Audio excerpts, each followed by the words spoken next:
Okay, North Korea and the deal. Did Trump give up too much? I've been hearing this now for 48 hours. Or is it 72 hours? I can't even tell anymore. There is no deal. Hello? There's no deal. It has yet to be negotiated.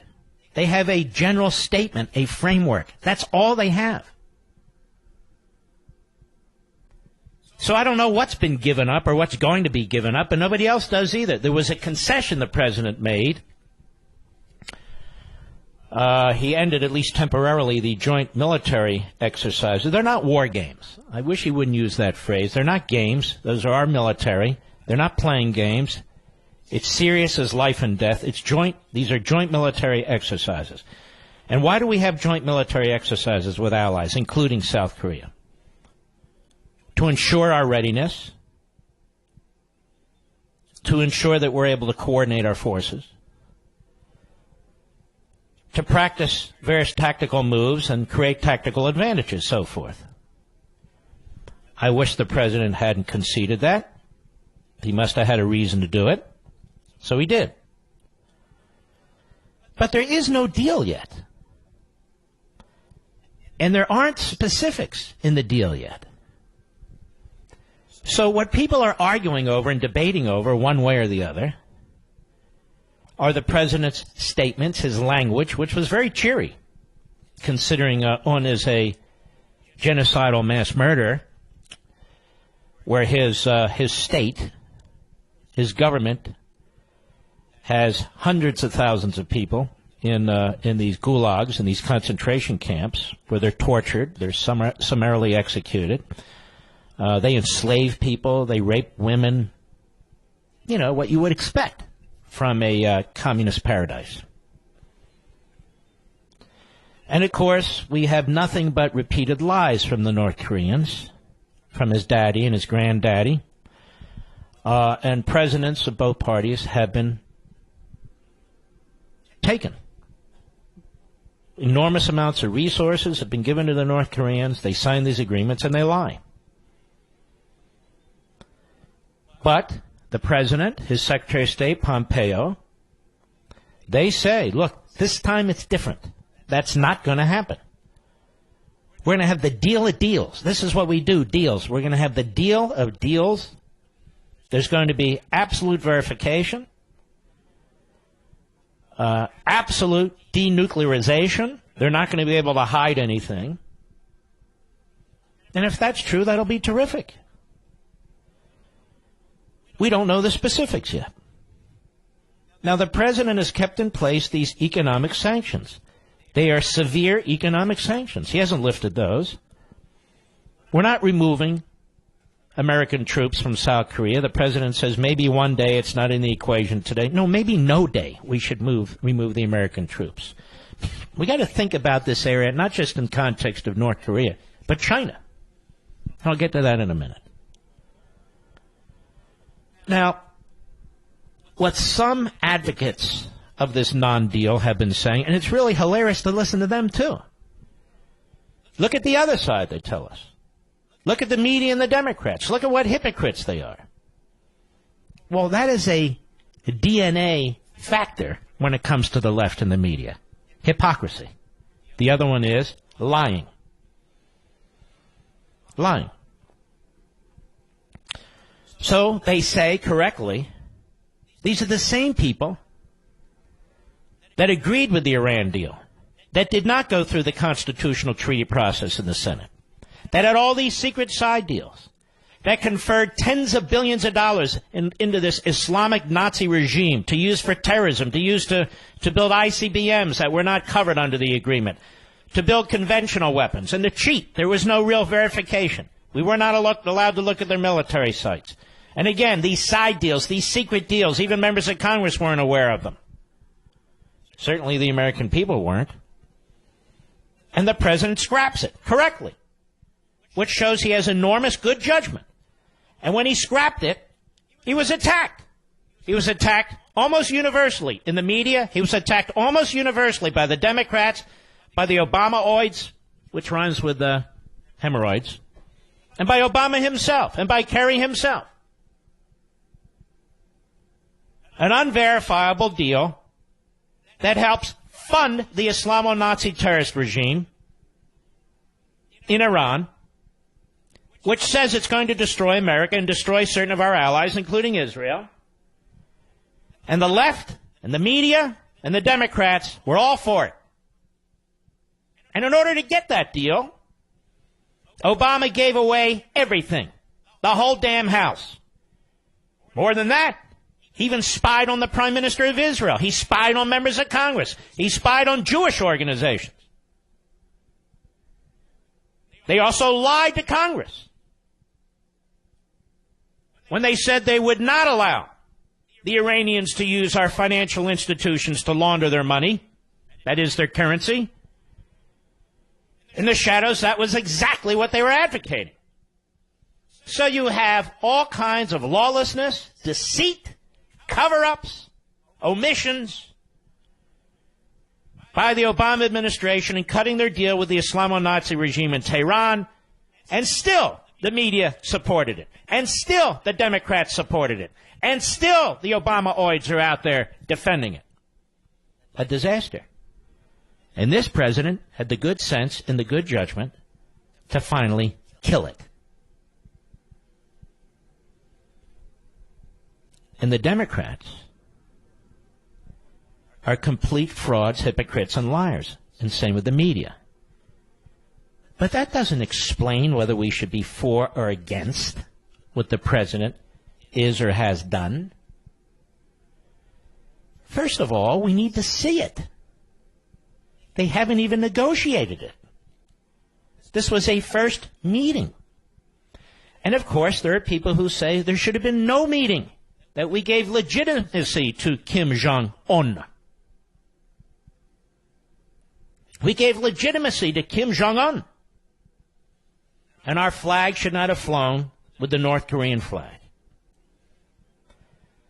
Now, a couple points on this. Why was our flag flying with the North Korean flag? Our flag never flew with the Soviet flag when we were negotiating with Gorbachev. That was kind of weird. I mean, it's not an insurmountable issue. It's not a life or death issue. I just don't know why we would do that. But we did. Okay. So be it. So be it. Now the two heads of state meet. And it gives legitimacy to the North Korean regime. You know, it gives legitimacy to a regime when you transfer $150 billion to it.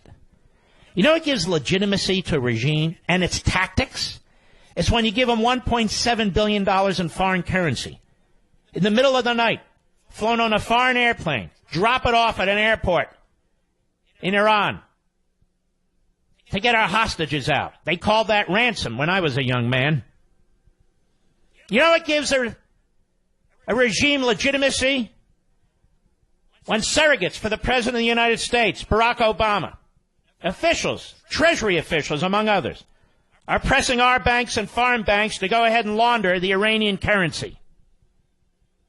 You know, it gives legitimacy to a regime like the Islamo-Nazi regime in Iran when you spy on the Prime Minister of Israel, members of Congress. That gives legitimacy to a regime. Donald Trump decided to meet with Kim Jun Un. As of now, we don't know if that was the right thing or the wrong thing. Because we don't have a thing yet. We have nothing yet. 2 months ago, the left, the media, the Democrats told us that Trump is going to start a nuclear war with North Korea. These same people who defended the Iran deal, but these same people now tell us that Trump is going weak on North Korea. So we must not rationalize our opposition or support for what the president is doing based on what the left, the Democrats, and the media say. They're incoherent. They're incomprehensible. And the reason is they're ideologically driven. Not for America, but against the president. And so I don't interpret what's going on in society or what's taking place in this matter based on what the media say or the Democrats say or the left say. They're poison. They're poison. And so we use our own noggins based on history and experience to try and figure this out. Now, here's what I do know. The current President of the United States said that whatever deal is reached, if a deal is reached, it will be treated as a treaty. Many Republicans in Congress, especially the Senate, which has to approve treaties, have said the same thing. Therein lies the saving grace. The biggest problem with the Iran deal is it skirted the Constitution. And so all the side deals and all the other issues were not presented to the Senate. They were not presented to the American people to draw conclusions. All these experts and quasi-experts, they couldn't really comment on what was actually taking place because they didn't know what was actually taking place. We knew the big pieces of it. That was bad enough. But what about all the other stuff? We never knew. We don't know all of it today. The purpose of the treaty clause is to ensure that the American people, through the United States Senate, through transparency, know what's in the treaty. Article 2, Section 2, Clause 2 of the United States Constitution. That's what it is. It's crucially important, isn't it? Now, what does it say? I'll tell you what it says. It says that with the advice and consent of 2/3, a supermajority vote of the United States Senate, treaties become effectively law. It's 2/3 of the senators present. Now, that's a high bar, isn't it? It's intended to be a high bar. So the same mistakes that were made in this so-called Iran deal aren't made again. Or never made. They considered it absolutely crucial that another body have input into this process. In fact, early on at the Constitutional Convention, when this clause was being debated, there were all kinds of proposals, including that the Senate should negotiate treaties. Well, that would have been absurd, but that was something they thought about. But they decided they wanted more than one branch of government, that is, more than one person, making decisions that are really significant and far-reaching and that are international in nature. They didn't want to leave it to one person, and they didn't.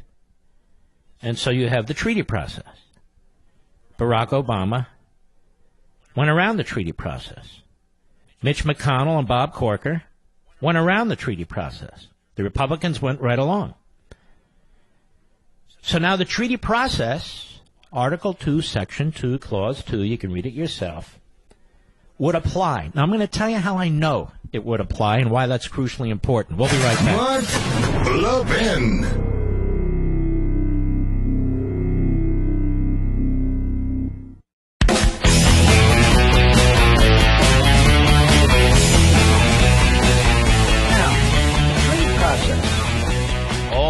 Questions being raised about verification,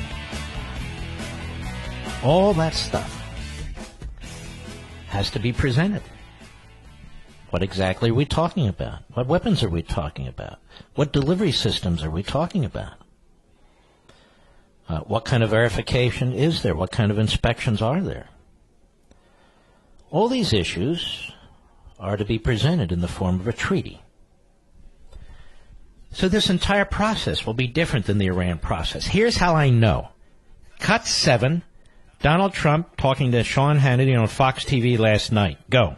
I will say, speaking of the Iran deal, since we got out of that deal, and we could do it very easily because they never had it approved by Congress. It was just President This must Obama. be approved by Congress. I want it to be approved by Congress because otherwise it really doesn't mean very much. I would think anybody would want it approved by Congress. Wow. How come nobody's mentioning this? All the pom-pom boys and rockettes who are saying this is the greatest deal since sliced bread, there is no deal. All the pro-North Korea anti-Trump crowd on the left, or is it the anti-North Korea anti-Trump crowd on the left? We can never tell. Why are they saying this is the worst deal ever? There is no deal. The President of the United States has said himself, when this thing is negotiated, it'll be presented as a treaty. I'll be right back.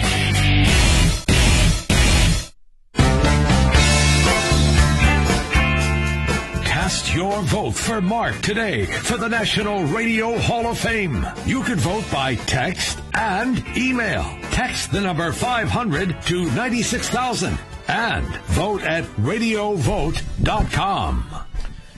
Well, I hope if you haven't voted, you'll jump in. I can tell you others are jumping in for other candidates. So if you like listening to the program, you don't have to agree with me all the time.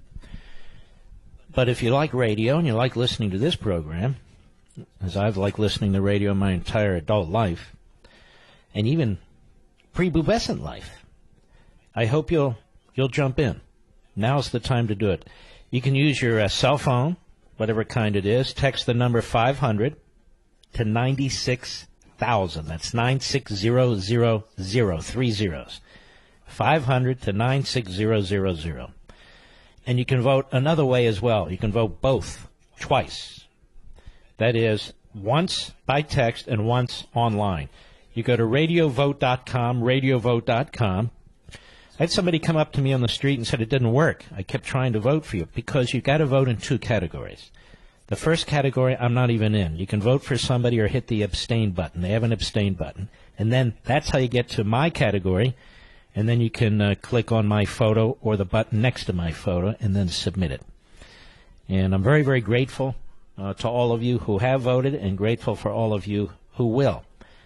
And please feel free to share this information with family and friends. They can vote too on their cell phones and via email. And I much appreciate it.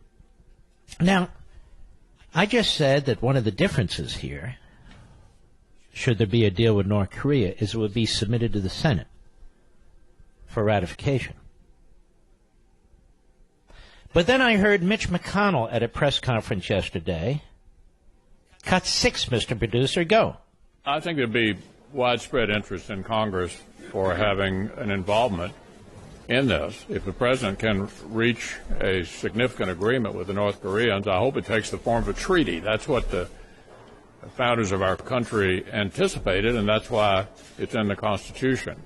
We obviously have precedent for things less than that, but which route the administration takes will be up to them. But I do believe they'll need to come to Congress in some form, and we'll wait and see what form that takes. Uh-oh. This is the man who's been the longest-serving Republican Senate leader in history. Did you hear that curveball? Because he was involved with Corker in setting up the system resulting in the unconstitutional process that was used to adopt the Iran deal. They went around the treaty clause. Even though he throws it out there, he says, be up to the administration to decide what they want to do. So now they're going to use the unconstitutional procedure, in my view, that was used to adopt the Iran deal to potentially adopt a North Korea deal. You agree with that? And then I said to Mr. Producer, we better play cut 7 again because I'm hearing some vague language that causes me concern here, too. And this is the Hannity interview with Trump last night. Cut 7, go. I will say, speaking of the Iran deal, since we got out of that deal, and we could do it very easily because they never had it approved by Congress. It was just President This must be approved by Congress. I want it to be approved by Congress because otherwise it really doesn't mean very much. I would think anybody would want it approved by Congress. Okay, so the language here is a little confusing and conflicting. The Iran deal went through Congress, but it was a rigged process that required Congress, a supermajority of both houses of Congress, to veto the Iran proposal. What they should be saying is it needs to go to the United States Senate if it's to be treated as a treaty. So now I'm concerned. Certainly with McConnell, who's very passive in this regard. But when you listen to the president's language, he said he never had it approved by Congress. I'm just wondering if he means by the Senate there. I'm not sure. But over the next weeks and perhaps months, we need to drill down on this and find out. We need to get back to using the treaty clause of the Constitution, ladies and gentlemen. Donald Trump won't be president forever. That's why we believe in these principles. That's why we believe in interpreting the Constitution as intended by the framers of the Constitution. That treaty clause is there for a reason. We cannot be like left-wing activists. The ends justify the means. I don't care who the president is. So it's absolutely crucial that this go through the treaty provision. Article 2, Section 2, Clause 2 of the Constitution. There is no article, section, or clause that gives constitutional sustenance to the process that was used in the Iran deal. And the president just made clear that he doesn't want to do the same system as the Iran deal. But he used the word Congress instead of Senate. I hope and I believe he meant Senate, but I think those of us who were highly critical of the Iran deal for bypassing our precious Constitution would be highly critical of any other deal by any other president that does exactly the same thing. I'm not talking about minor deals. I'm talking about major acts, including those that involve nuclear weapons and ICBMs and things of that sort. That requires more than a president and an administration. I think we all agree on that. At least we did during the Obama administration. So this is going to be very, very crucial to keep an eye on this. Mitch McConnell really doesn't care. In one breath, he talks about the treaty provision. It's in the Constitution. The founders wanted it. He's confused. He meant the framers. There was no Constitution when we were fighting the revolution. And he said, but there's precedent to use these other processes, and the administration will decide. The administration will decide. So we have a Republican Senate leader, the longest Republican Senate leader in history, which is an absurdity. He's not only ineffective, he's effective for the wrong side way too often. They'll point to 5 things he's done in 12 years, yip-de-doo. But the passivity and the ambiguity is troubling. The Senate, particularly led by Republicans, should be defending their constitutional authority. They took an oath to uphold it, after all. And in the clip that I played about the president, he appears to reject the process that was used in the Iran deal, which seems to suggest that he's embracing the treaty clause. I don't expect Jim Acosta to ask the question. I don't expect many reporters to ask the question, because most of them don't give a damn about the Constitution anyway, and most of them don't even understand the Constitution anyway, or care. So time will tell. But it is crucially important, at least to me, that process is used in this instance with North Korea. Now, there's other things that ought to be on the table, too, in my view. Collaboration with Iran. North Korea is collaborating with Iran. North Korea is giving technological know-how that it receives from China, among others, to Iran. This is a big deal. And that's something we ought to be talking about. Everything should be on the table, and that's how you start a negotiation. I thought it was very odd, quite frankly, that the president was using such cheery language in describing and characterizing Kim Jun Un. He is a mass murderer, folks. He enslaves tens of thousands of people. They execute people every day. Summary executions, torture, rape. They kidnap people, including American citizens. He's not a good guy. He's not a good guy in the least. That is a slave state. that is a genocidal state, that is a police state. So I did think it was kind of weird, the cheery language that was used to describe the guy who inherited all this. And some of you might be saying, come on, give Trump a chance. I'm not talking about Trump giving Trump a chance. I'm talking about reality, what's going on in North Korea. I'm talking about reality, what's going on in North Korea. I do find it odd, in fact, increasingly odd, that you're not allowed, you know, the left does not want you to think for yourself. The left believes in groupthink, that we all march in the same direction, and you cannot tolerate anybody who's out of step. You cannot tolerate it. And the way you address it is not through rational debate or discussion, but it's bully tactics, or shunning, or like in the debate over global warming, you're a denier. You're a denier. You look at our college campuses, it's happening all over the place as they drive their ideology. We must not do that, and we must never do that among conservatives. Period. We must not. We must have tolerance for people who provide thoughtful opinions, and they provide their rationalizations to us. They explain it to us. Cheery language, as I call it, should not be used to describe a mass murder, the man who's in charge of a genocidal state. We haven't taken our sanctions off, you know. Our military is still off the coast there. So I don't like putting a smiley face on his smiley face. That is Kim Jun Un's. So that bothers me. Absolutely, it bothers me. But in the end, what matters is what this deal looks like and how it's processed through our political system. And it must be processed through the treaty clause. There's other positive things here, you know. I trust Donald Trump as a person who loves this country, who will not sell it out.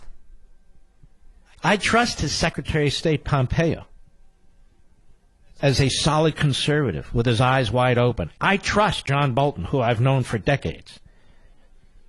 You can't fool Bolton. I trust his advisors, the president's top advisors, and I trust him.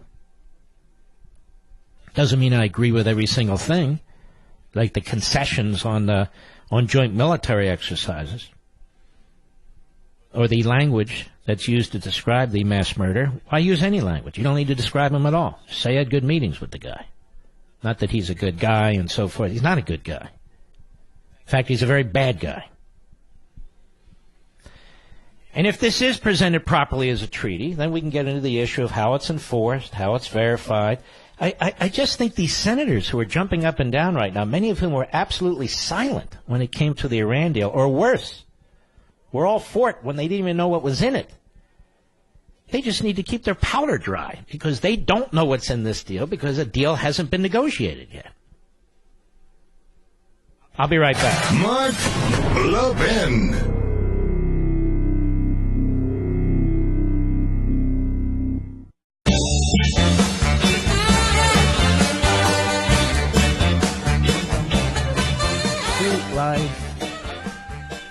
One of the other concerns I have, frankly, is people dismissing the nature of this regime. I'm not talking about all people, certainly not you in this audience, but people who are dismissing the nature of this regime. You can't have an effective negotiation if you pretend something isn't happening or you pretend something doesn't exist. How can it be that 2 months ago, Little Rocket Man was the leader of this nation with the worst human abuses imaginable, and 2 months later, he's a good guy? I'm not talking just about the president's language, but people who defend this. You can defend the president engaging. You can defend what the president's trying to do. You can certainly point out that past presidents have failed miserably, that they have been snookered. You can certainly point out that maybe we need a new approach to this. I agree with all that. And I certainly do praise the president for what he has done, how he's brought North Korea to this point. And I think with China, same thing, but we even need to do more with China. But let's not pretend this is a good guy. And I don't even like it in the context of trying to butter him up to get a deal. He's a killer. He's a mass killer. He was 2 months ago when we detested him, and he is today. Let us not do what the left does. Abandon our morality, abandon our principles, and abandon our ideas. The way you force a tyrant like this to do what needs to be done is to not sugarcoat what he's doing. Certainly not behind closed doors.